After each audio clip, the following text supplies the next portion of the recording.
So we actually have some drama in today's MLB recap. The Nationals have sent down their all-star and best player CJ Abrams as punishment. Wait until you hear what he did. Staying with the Nationals, rumors are officially circulating that the Nationals are gearing up for a potential Juan Soto mega offer. Shohei and Elly De La Cruz, they both made some history yesterday, and it's crazy because both of their history involved Ricky Henderson. Garrett Crochet of the White Sox also found himself in the history books, and the Rangers' second overall pick, Jack Leiter, he might be having the worst start to a career ever. So we'll talk about all of that and more in today's MLB recap, and don't forget that recap is brought to you by SeatGeek. Use code Fuzzy to save 20 bucks off all of your tickets. And if you've never tried Underdog Fantasy, my favorite daily fantasy app, they are hooking you guys up. If you download or sign up with my code Fuzzy, they'll give you this free Patrick Mahomes pick'em and up to $1,000 in bonus cash, but you have to use my code Fuzzy when you download. Now let's get into the recap. If the Phillies win, we will have another team officially clinching a playoff spot, and they're going to try and douse the real life fire that is the New York Mets. It started off nice and dandy for the Mets because Jose Iglesias, he slammed a home run, and he got to hear his OMG song playing as he rounded the bases. But here comes the Phillies. After a few RBI outs, it's 2-1 Mets. Costa, he laced an RBI double to score Bryce Harper. On the relay throw, Peterson just straight up missed it, so now Alec, he's going to try and score. Bohm hit the Super Mario jump. I've never seen that before, but he is out at home. It's all good because the Phillies broke it open the very next frame with a 2-run two-bagger off the bat of Johan Rojas. The ball boy, he picked it up, and I don't really blame him because it looked foul from his perspective. The umpire kind of hit it. Trey, he took an outside fastball the other way. That's an RBI single. He then stole a bag, so they walked Bryce Harper intentionally to set up a force out. They then made that pointless because there was a double steal. So now there's two runners in scoring position for the runner in scoring position, King Alec Bohm.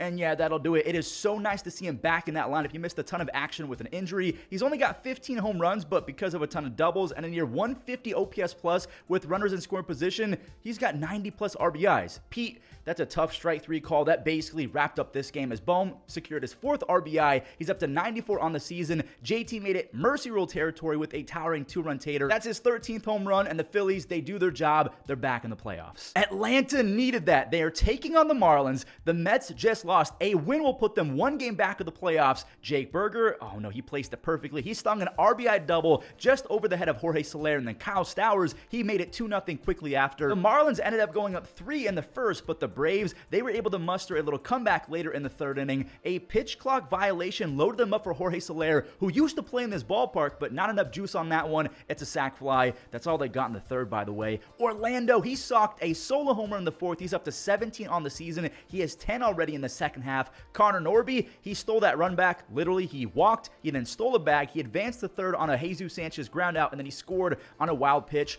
Ramon, are you kidding me? Back-to-back games with the home run. He's approaching a 140 OPS plus with his new team, the Braves, but unfortunately, that's all she wrote as Atlanta could not rally the troops. Jesus Tinoco's second save keeps the Braves at 2 games back of that final wildcard spot. Before Jack Leiter came in relief of Jacob DeGrom looked really sharp. He was awesome early, a bunch of strikeouts. He made one little mistake pitch. I put that in air quotes because that was a painted fastball. Just an absolutely gorgeous swing from Josh Rojas. George Kirby, he's owned Texas lefties all year. He's actually held the Rangers lefties hitless 0 for 21 until Josh Smith ruined that streak, and after Adolis Garcia doubled, Nathaniel Lowe really ruined that streak. That is a 2-run double. The Rangers season is over, but they can still play spoiler. In the Mariners season, J-Rod, he says, that's a funny joke. He had 4 base hits a few days ago, 3 more in this one. His second hit of the game is a 3-run jack against Jack Leiter. Leiter's having one of the worst rookie seasons I've ever seen, like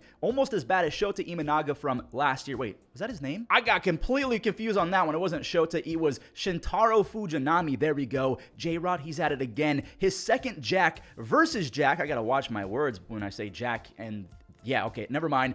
Jack Leiter has now allowed 35 runs in his first 32 innings. That's a 9.74 ERA. That's got to be up there as the worst start ever by a rookie. Robles had 2 RBI sac flies to make it 8 runs as the Mariners, they grabbed their second win in a row. And then Mariners fans had to watch Jake Myers, Alex Bregman, and the Astros match them with their second win in a row as well. Bregman's up to 24 home runs. Jake Myers, 13 home runs is kind of the cherry on top to go along with 13 outs above average because he doesn't get on base a whole lot. lot. And the only thing, even though the Astros did win, Justin Verlander got roughed up again. He allowed 3 RBI singles between the first 4 innings, and it got worse from there. Luckily, the Astros kept bouncing back and adding runs to the scoreboard. Bregman, he's got 70 RBIs on the season. Yainer Diaz, he added another RBI on his third base hit right after Kyle Tucker also secured a 3-hit day. Eric Waggaman, this guy's a wagon. He's an extra base machine. Yet another double. He drives in Zach Neto. Matt Thaiss, he makes it a 6-spot, 2-score on this base hit. 6-spot off the JV, who now has a 5.5 ERA. He says that he really regrets coming back as fast as he did. He wishes he would have kind of not rushed the neck injury. Kyle Tucker, he made sure that he was 100% before coming back. That's his 4th hit of the game, a laser beam solo home run.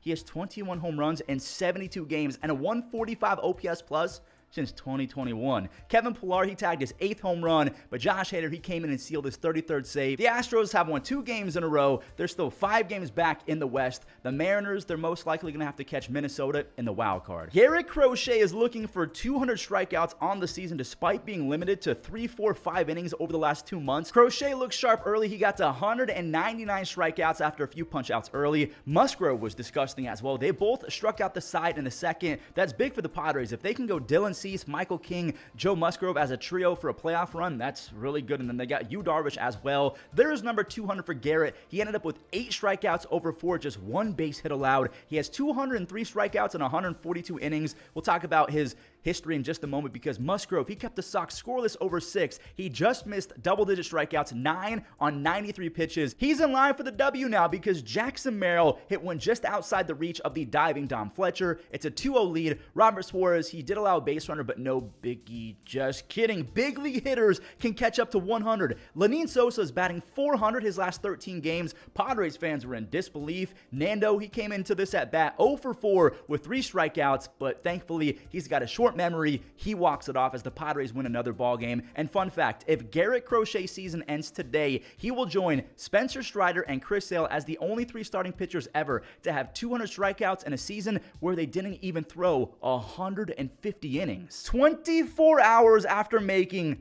tons of history, Shohei made even more history. Yes, after he got his standing ovation at home, he did strike out in his first at-bat. And Chuck Nasty, he went golfing for his 10th home run. He has 225 home runs over the course of his career. The rookie Andy Pye answered with his 11th home run. Andy finally got his OPS plus back over 100. And here's where the history is starting. Shohei with his 52nd home run. He wants 60-60. I think he's got 9 games left to do so. That ball was literally at his elbows, and he kind of insided out of that pitch for a 425-foot home run. Teoscar Hernandez, 30 home runs with a go-ahead solo blast. Ohtani's about to show off the blazing speed. He just gallops. He beats out the infield single. Then he stole his 52nd bag. So that means he has 14 games this year with a home run and stolen base in 1 game. So he passes Ricky Henderson for the most in a single season. Mookie Betts got a sac fly. Teoscar, he bounced one up the middle. And Brendan Rodgers tried his best, but it wasn't even close. The Dodgers, they take it. I do want to show Michael Tolia's 25th home run because he's having one of the quietest power seasons in a while, and I can guarantee almost 90% of you have no idea who Michael Tolia even is. He's tops in exit velocities, barrel rates, walk percentages. If he can figure out the strikeout issue, which is not easy, he's going to be insane. Again, he just has to somehow fix that whiff issue, which Shea Langoliers knows a thing or two about, but when Tolia or Shea make contact, it's smoke. So it's 1-0 Oakland. Nope, it's 1-1. Anthony Volpe, he found some green for an RBI single. That was the only run allowed by rookie JT Ginn. Good for him. The Yankees, they got a really good Garrett Cole start, and I mean, when I say really good, he went 8 innings on just 80 pitches or something like that. He was efficient, economical, whatever you want to call it. He's back out for the 9th, and he goes complete game. This could be one of the rare 9-inning, no contest if the Yankees cannot scratch a run home. Thankfully, they deployed Juan Soto. He was out with a knee soreness, but he just stared at a wild pitch, so they got the lead without him even doing anything. Cole's in line for the W, and then Soto, he smacked a pinch hit RBI double the other way. He's just so good. Anthony Volpe used extra innings to secure a 3-hit, 2 RBI night. Imagine if Volpe gets hot. The magic number for the Yankees is down to 5 games. We're going to recap the Nationals game real quick because we got to talk about Juan Soto, CJ Abrams. I mean, rumors have been swirling left and right. Dansby Swanson, where was this in the first half, my my guy. 16 home runs on the season, 17 of them since August 1st. He's batting .290 since August. Jamison Tyone kept Washington off the board. He had a few strikeouts in the 5th. Same with Trevor Williams, who also struck out 2 to end the 5th inning. No damage for Trevor Williams after the Swanson home run, but Jamison was just electric. He tossed a 7-pitch 6th inning. His day is over after going 6 scoreless on 80 pitches. Fast forward to the 7th, Mike Tauchman, he clutched it up with a 2-run pinch hit single. Thankfully, he did that because James Wood, he would have tied it. And I can't believe I'm even saying this, but this was his first pulled to straightaway right field home run halfway up the bleachers. Usually he goes the other way. Michael Busch, he's been channeling his inner Anthony Rizzo all season long. He's got 8 DRS, 3 outs above average, and I'll keep on saying this. I'm happy that he's nestled in at first base. He's not a second baseman. Porter Hodge, the dude's so underrated. 2 strikeouts in a 9-pitch 9th inning. He has 7 saves. And now it's time to talk about Juan Soto because he was already offered a 15-year, $440 million mega contract by the Nationals, but he was smart to reject it because, I mean, the floor going into the offseason is probably $500 million. Now, the Nationals, again, because they offered him $440, they're not opposed to giving him a lot of dough. They gave $245 million to Steven Strasburg, almost $150 to Patrick Corbin. Patrick Corbin's money comes off the books this year. You have James Wood, Dylan Cruz, Mackenzie Gore, Jake Irvin, DJ Hurts. We'll talk about CJ Abrams in a second, but that is a strong core to build around. If you can add Juan Soto into that mix, you would instantly take the pressure off of those young super prospects. That would almost be a match made in heaven if they can get some pitching too. So I was basically done with scripting when this news broke. CJ Abrams has been sent down to AAA. This is not a prank. This is real. And what makes this even weirder is the fact that I think there's just 1 AAA game left as opposed to 8 or 9 games left for the Nationals. So he's literally being sent down to not be with the team, even though he was an all-star with 29 doubles, 20 home runs, 31 stolen bases. He was batting almost 400 over the last 8 games with 2 home runs and 3 stolen bases, so it's clearly not a skill issue. Reports are saying that he was allegedly out until 8 a.m. at the casino, and as you saw, they played a day game. You cannot be at the casino partying until a couple hours before a game. Now, he's about to be 24 years old. He cannot be doing that as the leader of that team, so they're proving a point. The GM for the Nationals and the owner, they're not messing around. They're not having that on their team. So CJ, he's got some issues to work through, and I'm hoping that he gets some help because there's some rumors that he just parties too much. This is a huge series coming up. The Orioles, they're trying to keep pace and maybe go on a run to somehow win the East, while the Tigers, they're trying to do the same in the wild card. If Detroit wins and Minnesota loses later, the Tigers will have sole possession of that final wild card spot. Tyler Holton, he's been so good, but Carey and Parker Meadows, they let it drop. And Gunnar, he probably should have gotten 3 bases. I love you, Gunnar, but he was watching it the entire way. He better thank Tony Taters. Anthony Santander made Orioles fans forget that it should have been a triple. 43 home runs now for Tony Taters. Colton Cowser, he leads all rookies with 21 home runs. He also has 11 outs above average, so he's been an absolute stud on both sides of the diamond. James McCann off a righty. Okay, that's the 3rd home run already for the Orioles. Make it 4 as Colton, he extends his AL rookie lead with 22 home runs. He snatched the Rookie of the Year back the last week, in my opinion, because he's back in first place ahead of Austin Wells in terms of FWAR. Speaking of again, McCann went yard again. He pimped it too. The hydration station could not keep up with the home run ball. And by the way, Corbin Burns, he started this game. I mean, yeah, Corbin was out there. 7 shutout, 8 strikeouts. He's not allowed to run in 14 1/3 consecutive innings. I really wish that Kyle Bradish was healthy because I wanted a Burns Bradish 1-2 duo in a playoff race against the Yankees or something like that, but we're not going to get it this year, which makes me sad. All right, now we got to find the Twins game because Detroit, they are on their knees praying to the baseball gods that Boston can quiet the Twins just for one night. This ended up being a long game, but before that, rookie Richard Fitz got a lead in the 4th, and he ended up going 5 scoreless again. That's 3 starts for the rookie without allowing a single run. 15 2/3 shutout to begin his career. They got him in the Alex Verdugo trade.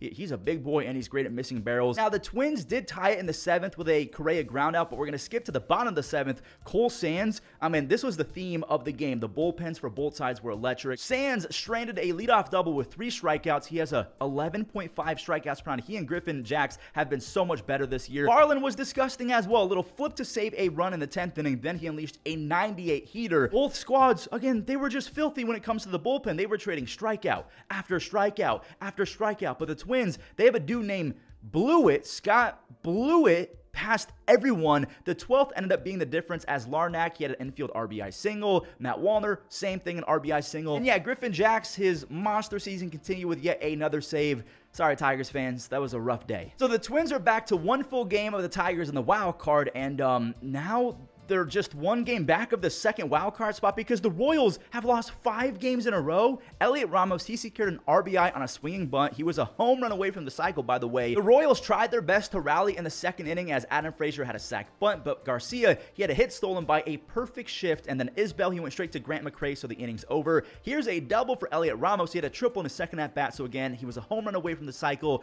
Ramos, he scored on a Patrick Bailey base hit to right field, which was a crucial run because the Royals, in fact, were not held scoreless. Ramos, he's going to get one more at bat. No home run and no base hit either because Frazier, he had the max effort diving web gem. He steals a rare 3 extra base hit night from Elliott. Doval and the Giants, they're imploding again. I might have lied to you all. Fitz, he had a game-ending double play turned into no outs because he bobbled it. Garrett Hampson, that's a sac fly. So both the runners on third and second advance. The tying run is at third base. Tommy Pham, the clutch king, is up. And he's down. The Royals, like I said, I did not lie to you guys, they've lost 5 in a row. So with that 5th loss in a row and the Guardians popping off for like 3 or 4 home runs and another W, the Royals have fallen to 7.5 games back in the Central. J-Ram knocked in another RBI. He has 108 on the season, make it 109. He's got 36 home runs and 39 stolen bases. He had 39 home runs and 34 back in 2018. Andres Himi, he might be waking up for the playoffs. They call him Captain Clutch. His 9th home run. J-Ram had a single in the 7th inning. Then he stole his 39th bag. So with 36 home runs and 39 stolen bases, what are the odds that he pops off for 4 home runs to end the season? All aboard the Lane train. Lane in his former ballpark, if you guys don't remember, he was traded for John Lester way back in 2021. The rookie Eric Sabrowski, he was sent from the baseball heavens. He has saved Cleveland's bullpen from getting fully taxed. That's his first career save. In his first 6 appearances, he has 13 strikeouts, no runs allowed. The Cleveland bullpen has a 2.6 ERA. The next best is 3.2. Coming up, we have a potential playoff matchup between these two teams. Ketel Marte with the wall scraper. I thought that Sal really was going to make that grab, but that's 33 home runs. Arizona grabbed a few more on an RBI single from Perdomo and then a sac fly from Corbin Carroll. Corbin, he wanted more, but Jackson Chourio is a literal 20-year-old superstar. He's got 21 home runs, 21 stolen bases. He's top 2% in speed, 5 outs above average. Ketel, another RBI extra base hit. That's an RBI double in the 5th. This is all for Zach Allen, who needed every ounce of run support because the Brewers turned it up in the 5th inning. Joey Ortiz, he's got 11 home runs. He went way out. Chourio, he showed off that blazing speed to leg out infield hit. So this is now a 2-run moonshot off the bat of William Contreras. It's 4-3. Wait, I tried to tell you guys about Garrett Mitchell. It's now 4-4. He's approaching a 130 OPS plus. Lourdes, he's back from the IL, and he welcomed himself back with a bang. His 18th home run. The Diamondbacks, they reset the score again. They ended up winning 7-4 after AJ Puck struck out the side. Listen to this. AJ Puck, since being traded to the Diamondbacks, has a 0.38 ERA. He's allowed 1 earned run with 39 strikeouts over 24 innings. That's near 15 strikeouts per 9. Tyler Stevenson was a one-man wrecking crew in this game against the Pirates. He has 19 home runs, just an absolute rocket. O'Neal Cruz didn't even attempt to try and rob that home run. And now Tyler's hitting the gaps with the bases loaded. Ellie, he was at first base, so he's going to score, making a base-clearing double. We're in the 4th inning now. Oh my God, Jonathan India. That's one of those home runs where you don't even feel contact. It's just straight barrel. He's up to 15 home runs and a near 355 on base. Ellie, he took a walk. Can't do that because he's going to do that. He stole a bag. That's 35 last year, 65 this year. That's 100 stolen bases. He's one of 3 men ever with 100 stolen bases their first 2 seasons. He joins Vince Coleman. If you've never heard of Vince Coleman, please go look up his stats. And Ricky Henderson is the only people to ever do that. Tyler with the excuse me swing. Everything was going his way. He was a triple away from the cycle. The Reds, they get their 8th run on a terrible throw from Rowdy Tellez. As Nick Martinez, he had a really good night. 7 strikeouts. Okay, make it 8 strikeouts. Hello? 9 strikeouts. He made Brian Reynolds look silly. O'Neal Cruz, I do want to show this for Pirates fans. He secures his first 2020 season. That was a cruise missile. They still lost. The Jays and the Rays. Vladdy kept things scoreless. He was using those former third base skills. He nabbed Yandy at home. Another web gem from the Jays helped out Jose Barrios. Ernie Clement with the sick play at shortstop because Bo Bichette, he finally came back from the IL, then he broke his finger. He's going to be missing the rest of the year. Tyler Alexander had 6 strikeouts over 4 1/3. He and Griffin Canning continue to be the weirdest pitchers in baseball. Like, they're disgusting, and then they're the worst pitchers in baseball. Tampa, they held it scoreless all the way through, so this solo home run off the bat of Jonathan Aranda, who, by the way, has 3 home runs his last 9 games, that's going to hand Jose Barrios a tough L. Barrios has been really good this year. 6 innings, 6 strikeouts, but unfortunately, like I said, he gets the L as Hunter Biggie. He wraps up his first career save. That's back-to-back shutouts for the Tampa Bay Rays. That recap felt endless. Thank you guys so much for watching until the end. If you did, do me a favor, leave a like, subscribe. It really helps out the channel. Also, don't forget to use code Fuzzy on SeatGeek and Underdog Fantasy. Have a great rest of your day and enjoy the web jams. And a little half swing. Bregman's going to charge bare hand. And what a play by Alex. First his last. Wisely. Oh, what a grounded and grabbed there by Torres from his backside, fired. Into right field. Frazier is on the run. He dives. Did he get it?